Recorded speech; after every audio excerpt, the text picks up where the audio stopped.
हाँ जी, तो आज स्टार्ट करांगे आपां इंडियन पॉलिटी के जिहड़े अपने नैक्सट लैक्चर्स ने जी उन्होंने कंप्लीट करते हैं। तो अज आपां दो टॉपिक्स बारे डिस्कस करांगे इंडियन पॉलिटी दे विच। काफ़ी इंपॉर्टेंट टॉपिक्स ने दोनों दे विच जिहड़े क्वेश्चनस ने पेपर दे विच देखे जाते हैं।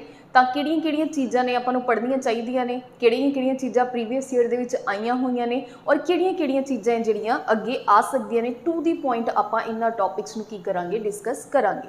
तो जिहड़ा अपना लैक्चर हैगा वो हैगा जी इंडियन पॉलिटी के जिहड़े दो टॉपिक्स ने उन्होंने अज आपां पढ़ांगे। उन्हां दा नाम हैगा कैग, कंट्रोलर ऑडिटर जनरल और इलैक्शन कमीशन ऑफ इंडिया। ये दो इंपॉर्टेंट टॉपिक ने जी अपनी इंडियन पॉलिटी के। तो इन्हां बारे अज आपां सारियां चीज़ां नूं की करांगे, डिस्कस है करांगे। ठीक है जी, चलो फिर स्टार्ट करते हैं। लो जी, तो ये हैगी है जी अपनी कंप्लीट पॉलिटी की फाइल है। ये अपने दोनों टॉपिक गिवन ने जी और तुसी देख सकते हो आपने एक पेज दे विच इस टॉपिक नूं की किया होया, कवर किया गया। ठीक है जी, तो इनू आपां डिस्कस करते हैं जी। चलो, तो सब तो पहला आपां कैग की गल करते हैं। जदों भी आपां इंडियन पॉलिटी दे विच कोई भी डेजिग्नेशन या कोई भी ऑफिस पढ़ते हैं तो सब तो पहला आपां नूं की पता होना चाहिए वो किहड़े पार्ट च आंदा है, उहदा की आर्टिकल है। आर्टिकल कैग का बहुत बार पूछा जाता है, तो आपां नूं पता होना चाहिए कि जिहड़ा कैग का आर्टिकल है वो की है। तो कैग का जिहड़ा आर्टिकल है 148 तो लैके 148, वैसे तुहानूं ऑप्शन च आएगा 148 तो 151 ऐदा नहीं आएगा। मतलब 148 तो कैग की डेफिनेशन शुरू होकर अगे होर इहदियां काफ़ी सारिया ड्यूटीज़ ने वो 151 आर्टिकल तक चलदियां ने। पर आपां ने जिहड़ा मेन याद रखना 148 article is related with CAG. ठीक है जी, हुण गल आंदी है पार्ट। देखो एक चीज़ याद कर लो, वैसे पार्ट चो क्वेश्चन घट आता है पर आपां याद कर लें कि देखो दो पार्ट तुसी याद रखने ने अपने इंडियन कॉन्स्टिट्यूशन दे विच। जिहड़े पार्ट 5 ने उहदे विच जिन्नियां भी सेंटर गवर्नमेंट दे डेजिग्नेशन आंदे ने, लाइक जिवें PM हो गया, ठीक है जी, अपने पास होर की हो गया, प्रेजिडेंट हो गया, वाइस प्रेजिडेंट हो गया, ठीक है, आपां अटॉर्नी जनरल ऑफ इंडिया हो गया, कैग हो गया। मतलब ये सारियां की ने सेंटर लैवल दियां की ने डेजिग्नेशन ने। तो 5 नंबर 5th पार्ट दे विच अपने पास की आंदे है जी, ये सेंटर दे सारे डेजिग्नेशन 5th पार्ट दे विच आंदे ने। एंड 6th पार्ट की अगर आपां गल करिए तो ये किहदे नाल रिलेट करते हैं जी, स्टेट गवर्नमेंट्स दे नाल रिलेट है जिहड़ा करते हैं। जो स्टेट गवर्नमेंट के नाल रिलेट करते हैं तो ओबवियसली आप समझ सकते हैं ये की आएगा, ये CM आएगा। ठीक है जी, ये अपने पास होर इस तो बिना की हो गया जी अपना गवर्नर लैवल, नहीं सॉरी गवर्नर तो इधर आएगा। तो CM मतलब स्टेट लैवल के जोड़े भी डेजिग्नेशन हो गए, AGS हो गया, तो ये सारे की आएंगे अपने 6th पार्ट के आएंगे। तो एक चीज़ आपने याद रखनी है 5th पार्ट के सेंटर के जिन्ने भी डेजिग्नेशन ने, like election commission of India हो गया, होर इस तो बिना UPSC हो गया, ये SPSC हो गया। तो वो सारिया चीज़ों को तुसीं ध्यान दे विच रखना है। जिन्ने भी सेंटर लैवल के डिपार्टमेंट होंगे वो 5th पार्ट के आते हैं और स्टेट लैवल के जोड़े भी डेजिग्नेशन होंगे वो अपने पास कि आते हैं 6th पार्ट के आते हैं। ठीक है जी, हुण क्योंकि कैग की है, एक ही है अपने पास most important office in India, financial accountability. CAG audit करता है अकाउंट, लोक सभा का चैक एंड बैलेंस का काम करता है। देखो जी ये आप बाद में डिस्कस करांगे, आप सिंपल देखते हैं कि कैग की हुंदा। देखो कैग की हुंदा, हाईएस्ट अकाउंट ऑफिसर इंडिया दे विच। हाईएस्ट जिहड़ा अकाउंट ऑफिसर हुंदा है वो किहड़ा हुंदा है, वो हुंदा है कैग। मतलब जिहड़ा सरकार दे खाते नूं चैक करेगा, सरकार की कर रही है उस चीज़ को चेक करेगा कि सरकार सही जगह पे पैसा की कर रही है, इन्वेस्ट कर रही है। जो सरकार बजट च दिखा रही है उन्ना पैसा ही खर्च हो रहा, पैसा इधर तो उधर तो नहीं जा रहा। मतलब की करता है जी कैग, चैक एंड बैलेंस का काम करता है। ठीक है, फाइनेंशियल अकाउंटेबिलिटी किहदे कोल हुंदी है, अपने पास कैग कोले हुंदी है। और जिहड़ा कैग है ऑडिट करदा अकाउंट किहदा, लोक सभा।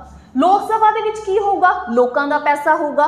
तो लोकां दा पैसा सही जगह ते लग रहा, जिद्दां सरकार प्लैनिंग दस रही है उस अकॉर्डिंग हो रहा या नहीं हो रहा, उस चीज़ नूं कौन चेक करता है, अपना कैग है चेक करता है। ठीक है जी। मोस्ट इंपॉर्टेंट ऑफिस है अपना इंडिया का, ठीक है। ये चीज़ आपने समझ ली कि कैग की हुंदा है, वो काम की करता है, ये सारी ਉਹਦਾ आर्टिकल की है, ਉਹਦਾ पार्ट की है, ये सारिया चीज़ां आपने बेसिक समझ लिया। हुण आपां थोड़ा होर डिटेल दे विच चलदे हां कित्थों कित्थों क्वेश्चन है जिहड़े आ सकते हैं। देखो प्रीवियस ईयर क्वेश्चन पूछा होया हाईएस्ट अकाउंट ऑफिसर पूछ सकता थानू, ठीक है। एक क्वेश्चन ये भी पूछा होया हाईएस्ट लीगल ऑफिसर, वैसे लीगल तो नहीं हैगा, यह लीगल की हुंदा अटॉर्नी जनरल ऑफ इंडिया, ठीक है। फर्स्ट लॉ ऑफिसर कह सकते हैं आप, ठीक है। फर्स्ट लॉ ऑफिसर कह सकते हैं या हाईएस्ट लीगल अथॉरिटी केड़ी हुंदी है अपना AGI, ठीक है। तो ये की हुंदा हाईएस्ट अकाउंट ऑफिसर, वो केड़ा है अपने पास कैग। आप कैग की गल कर रहे हैं तो तुहानू पता होना चाहिए कि जिहड़ा पहला या हाईएस्ट अकाउंट ऑफिसर है इंडिया का, वो केड़ा हुंदा अपने पास कैग हुंदा, जिहड़ा लोक सभा के खाते नू की करदा है, ऑडिट करदा है। हुण देखो एक चीज़ ये भी याद रखियो कि कैग सिर्फ यूनियन गवर्नमेंट का खाता ही नहीं की करदा, ऑडिट करदा, ईवन कि स्टेट सरकारां दे खाते नू भी कौन ऑडिट करदा है, वो अपना कैग ऑडिट करदा है। क्योंकि आपां जदों AGI पढ़ाइदे आ तां जिहड़ा AGI हुंदा ये की हुंदा जी लॉ ऑफिसर हुंदा, मतलब वकील हुंदा किहदा सेंटर सरकार का। हुण मान लो PM मोदी जी के अगेंस्ट किसी स्टेट ने या किसी नाल कोई झगड़ा हो गया, उन्होंने अगेंस्ट किसी ने कोई केस फाइल करता, राइट, यूनियन गवर्नमेंट के अगेंस्ट, तो उत्थे मोदी जी थोड़ी जाणगे सुप्रीम कोर्ट, राइट। तो उन्होंने केस कौन लड़ेगा, यूनियन सरकार का या सेंटर गवर्नमेंट का केस कौन लड़ेगा, AGI लड़ेगा। ऐदा ही एक डेजिग्नेशन हुंदा AGS, ये की हुंदा स्टेट लैवल ते वकील हुंदा, ठीक है। अपनी जो स्टेट लैवल ते हर स्टेट का अपना AGS होएगा और वो CM का जिहड़ा केस है वो जाके कित्थे लड़ेगा, अपने पास जो भी सुप्रीम कोर्ट या हाई कोर्ट दे विच जिथे भी जरूरत पेगी, ठीक है जी। हुण देखो जिमें लॉयर के केस दे विच तां 2 लॉयर हुंदे ने, सेंटर कोले अपना अलग होएगा, स्टेट सरकारां कोले अलग होएगा, पर कैग दे केस दे विच ऐदां दा नहीं हुंदा। एक ही कैग पूरे इंडिया के लिए एप्लीकेबल हुंदा, उही कैग यूनियन सरकार दे जिहड़े खाते ने उन्हां नूं ऑडिट करेगा, उही कैग स्टेट गवर्नमेंट दे जिहड़े खाते ने उन्हां नूं की करेगा, ऑडिट करेगा। तो मतलब एक कैग पूरे इंडिया लिए होएगा, यह AGI और अटॉर्नी जनरल ऑफ इंडिया की तरह नहीं कंसैप्ट हुंदा। तो ये भी चीज़ां ध्यान दे विच रखियो क्योंकि कई बार स्टूडेंट्स नूं इस चीज़ दे विच डाउट है जिहड़ा आ जांदा, ठीक है जी। चलो हुण आपां इन्हां दीयां जिहड़ियां कैग दियां किहड़ियां पावर्स ने उस चीज़ नूं भी डिस्कस है जिहड़ा करदे आ। देखो कैग दियां पावर की ने, एक तो ने अकाउंट नूं चैक करना, ये अपने देख लिया कि अकाउंट नूं ऑडिट करना।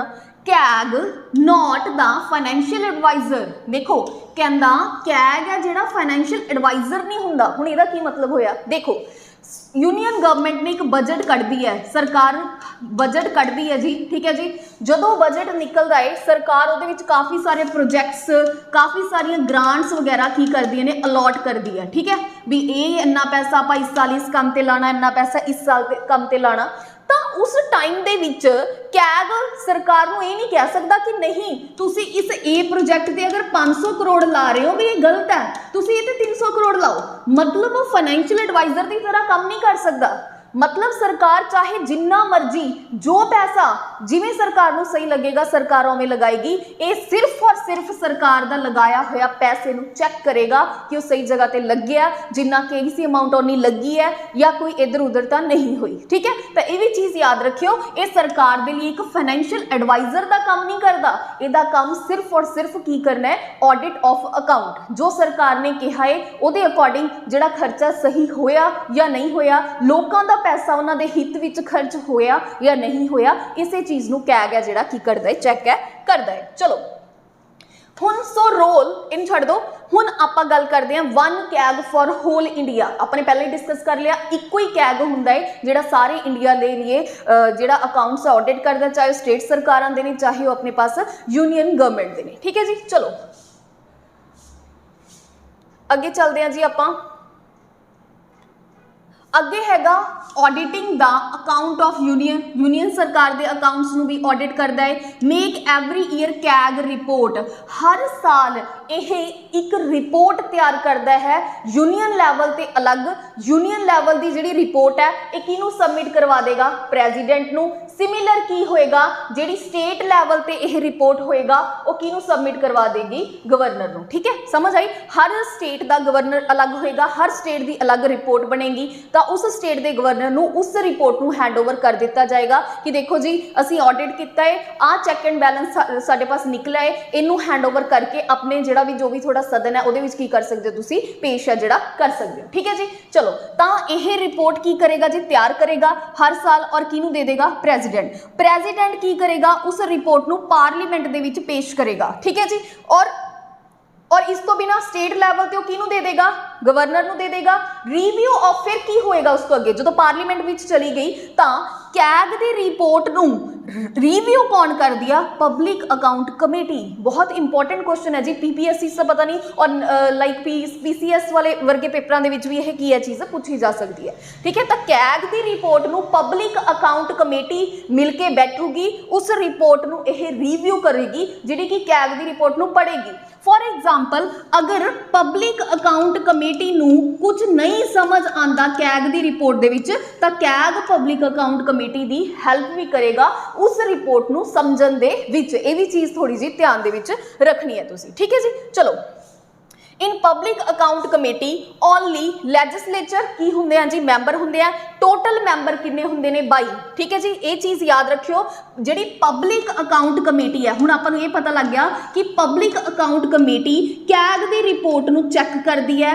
इस कमेटी दे टोटल मैंबर किन्ने होंदे ने, 22 होंदे ने, जिहदे विचों 15 लोक सभा चों होणगे और 7 किहदे विचों होणगे, राज्य सभा चों होणगे। सुपर इंपॉर्टेंट क्वेश्चन डायरैक्ट पुछदा है, पब्लिक अकाउंट कमेटी दे विच जिहड़ी कंपोजिशन हुंदी है किन्नी हुंदी है, तां 15 7 हुंदी है। टोटल मैंबर किन्ने हुंदे ने, 22 मैंबर हुंदे ने। ठीक है जी, इंपॉर्टेंट क्वेश्चन है तो ध्यान दे विच रखियो।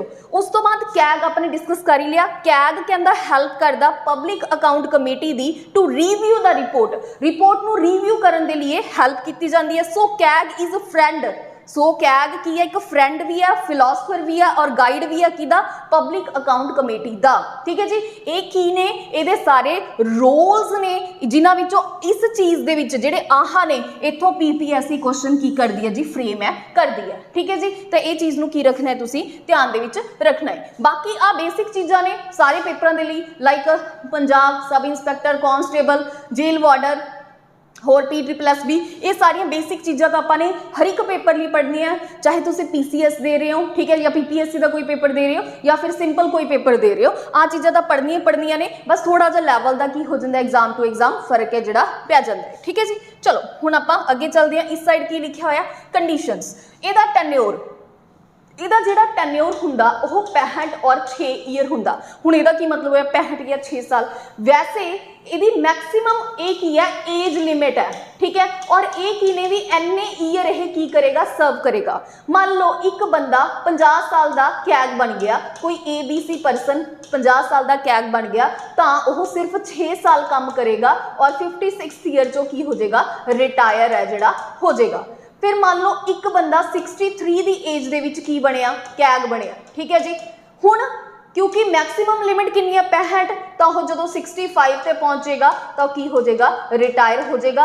इत्थे वो 6 साल काम कर रहा, इत्थे आ बंदा 2 साल काम कर रहा, मतलब दोनों के विचों जिहड़ी कंडीशन पहला सैटिस्फाई हो जाएगी उहदे अकॉर्डिंग की हो जाएगा, उहदा टेन्योर है स्टैप बन जाएगा। ठीक है जी, तो याद रखना 6 और 65 अपने पास टेन्योर किहदा हुंदा है, कैग दा हुंदा है। काफ़ी क्वेश्चनों दे विच पूछा जाता। हुण गल आंदी है कि देखो जी रिटायरमेंट दा होगी कि रिटायरमेंट तो बाद वो किसी होर गवर्नमेंट डिपार्टमेंट दे विच जा सकदा, किसी डेजिग्नेशन ते जा सकदा। बहुत इंपॉर्टेंट चीज़ है, तो यह भी चीज़ ध्यान च रखियो कि कैग किसी भी उहदे लिए की नहीं हुंदा, रीअपॉइंट नहीं हुंदा। मतलब एक कैग नूं जिवें कोई कैग XYZ है वह दोबारा रीअपॉइंट नहीं हो सकता। ठीक है जी, और नो पोस्ट रिटायरमेंट एम्प्लॉयमेंट, आ दोनों चीज़ां बहुत इंपॉर्टेंट ने।